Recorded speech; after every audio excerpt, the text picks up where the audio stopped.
नमस्कार दोस्तों, मेरे YouTube चैनल पर आपका स्वागत है।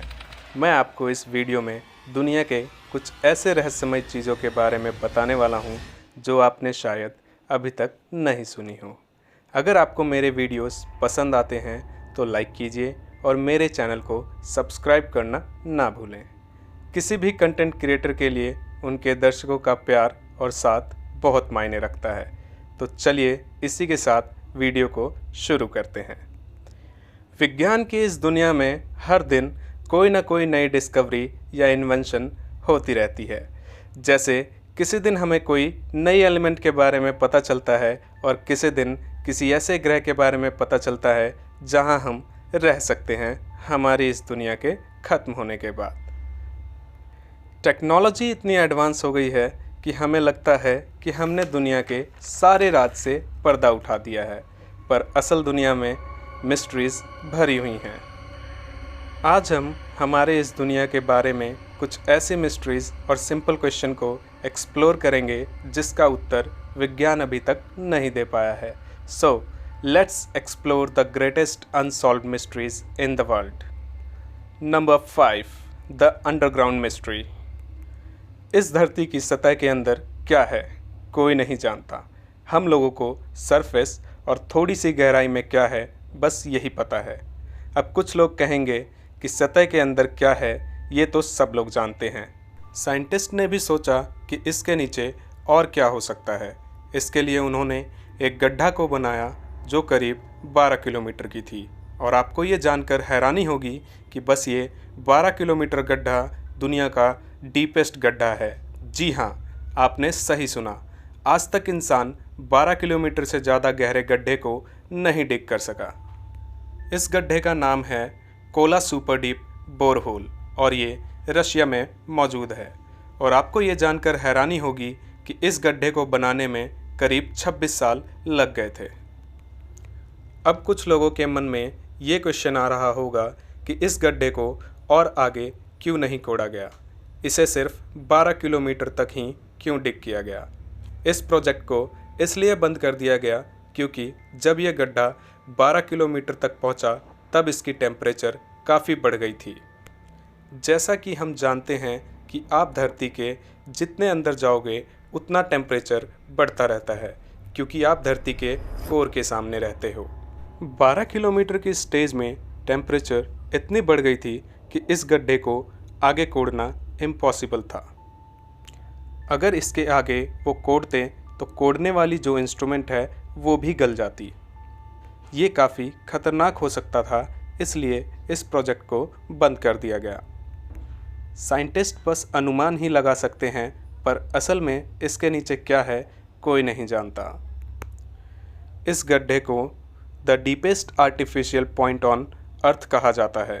मतलब इसके नीचे क्या है किसी को नहीं पता, इसको जस्ट हम प्रेडिक्ट कर सकते हैं। हम लोग अपने एनालिसिस और थिंकिंग से जस्ट थ्योरीज़ को निकाल सकते हैं, पर एग्जैक्टली इसके नीचे क्या है ये कोई नहीं बता सकता। नई नई डिस्कवरीज़ होती रहती हैं और हर बार हमें कुछ नया सुनने को मिलता है। 2014 में हुई डिस्कवरी के हिसाब से अगर हम धरती के और भी अंदर जाएं तो हमें एक पूरा का पूरा समुंदर मिलेगा जिसमें सतह के ऊपर मौजूद समुंदर से भी ज़्यादा पानी है। जी हाँ, आपने सही सुना, एक अंडरग्राउंड ओशियन। कुछ लोगों को इस बात पर यकीन नहीं होगा।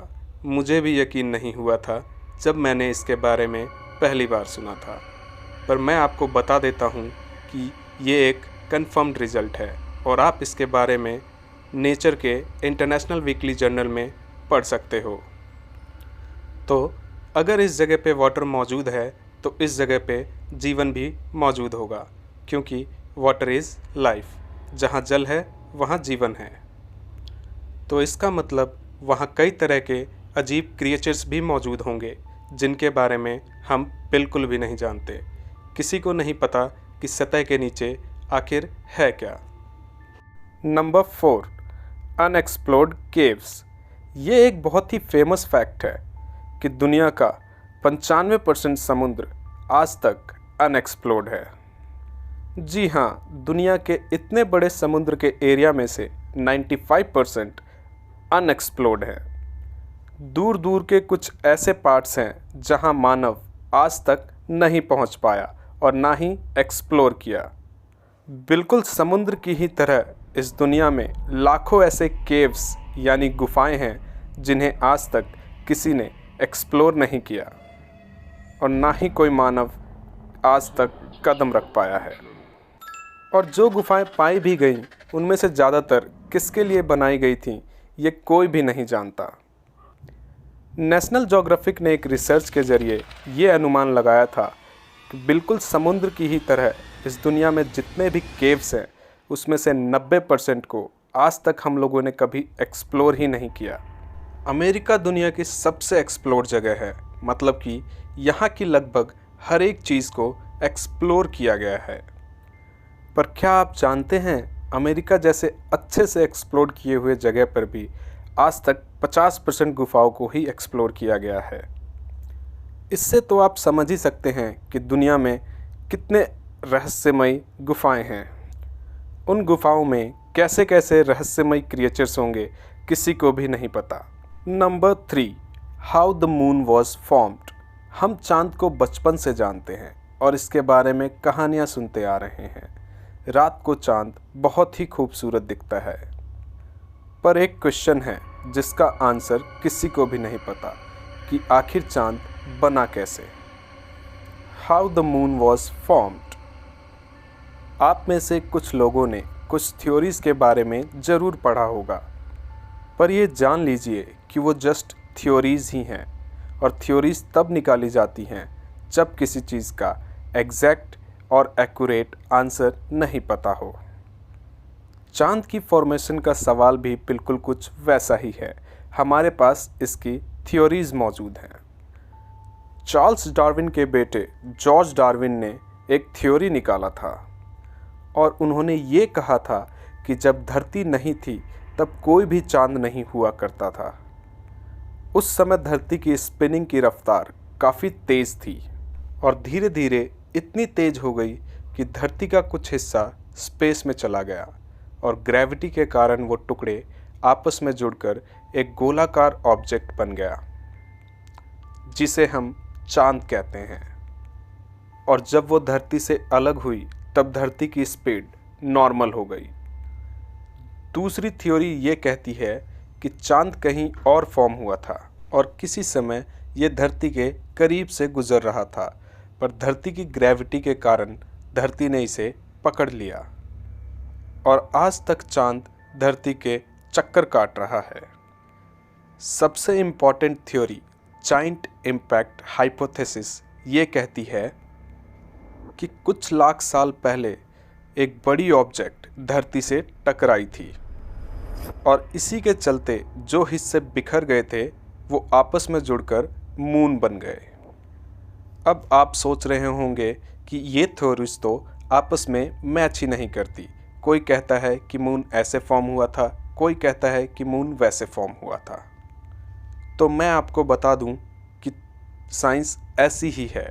अनएक्सप्लोर्ड चीज़ों में सिर्फ थ्योरीज ही होती हैं और मून कैसे फॉर्म हुई ये आज तक एक रहस्य ही है। Number 2, undiscovered civilisations. आज भी हम पुरानी सभ्यताओं के बारे में सोचते हैं तो हमारे दिमाग में माइन्स और इजिप्शियंस आते हैं और इनकी एग्जिस्टेंस को माना गया है।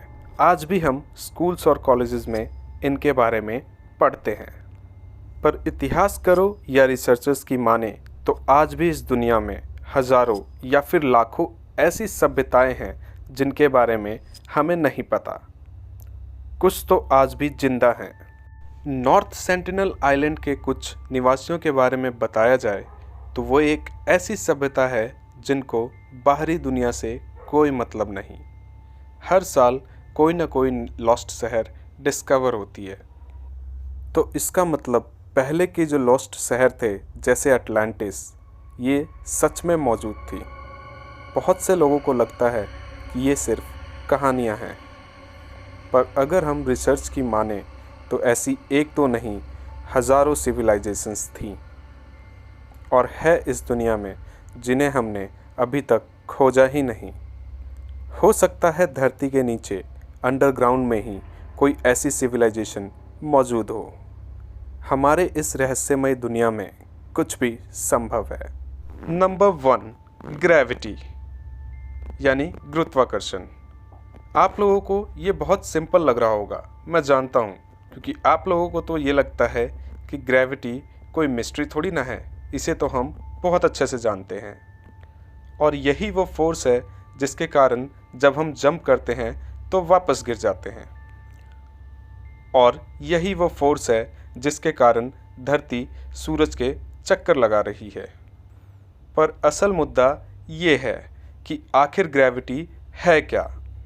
मेरा मतलब फंडामेंटल लेवल में ये क्या है और ये आखिर काम कैसे करती है? इन क्वेश्चंस को अगर आप ध्यान से देखोगे तभी आपको इनमें पॉइंट्स नज़र आएगा, नहीं तो आपको लगेगा इसमें कोई सेंस ही नहीं है। इस दुनिया में कई साइंटिस्ट ये मानते हैं कि ग्रेविटी यानी गुरुत्वाकर्षण का कॉन्सेप्ट इंसानों का बनाया हुआ है, असल ज़िंदगी में ये एग्जिस्ट ही नहीं करती। अब ग्रेविटी इतना कॉम्प्लेक्स और कंफ्यूजिंग क्यों है? तो ये लो इन्फॉर्मेशन। इस दुनिया में 4 फंडामेंटल फोर्सेस ऑफ नेचर हैं: electromagnetism, strong force, weak force और ग्रेविटी। ग्रेविटी इस पूरे ब्रह्मांड को होल्ड करती है। पर क्या आपको पता है कि ये इन चारों फोर्सेस में से सबसे वीकेस्ट है? इन चारों में जो वीक फोर्स है उससे भी अरबों गुना छोटी है ये फोर्स। इसी के चलते ग्रेविटी को एक मिस्टीरियस फोर्स माना जाता है। रिसर्चर्स ये भी नहीं जानते कि ग्रेविटी आखिर किस चीज़ से बनी है। कुछ लोगों को लगता होगा कि इस सवाल का कोई सेंस ही नहीं बन रहा है, पर अगर आप इस क्वेश्चन की डीपनेस को देखो तब आपको समझ आएगा। एटम्स और मॉलिक्यूल्स के ग्राउंड लेवल पे ग्रेविटी कुछ अलग ही तरीके से काम करती है। शायद ये किसी अलग डायमेंशन यानी आयाम में एग्जिस्ट करती होगी। खैर, ये क्वांटम फिज़िक्स अलग ही कॉन्सेप्ट है जिसकी इन्फॉर्मेशन मैं दूसरी वीडियो में दूंगा। कुछ लोग तो ये भी मानते हैं कि इस धरती पे कुछ ऐसी जगह हैं जहां ग्रेविटी के लॉज काम नहीं करते।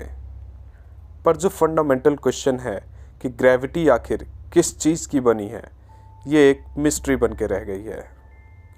मेरे इस चैनल को लाइक, शेयर एंड सब्सक्राइब करना बिल्कुल मत भूलिएगा। मैं ऐसी और भी इंफॉर्मेटिव वीडियोस लाता रहूँगा। आपका धन्यवाद।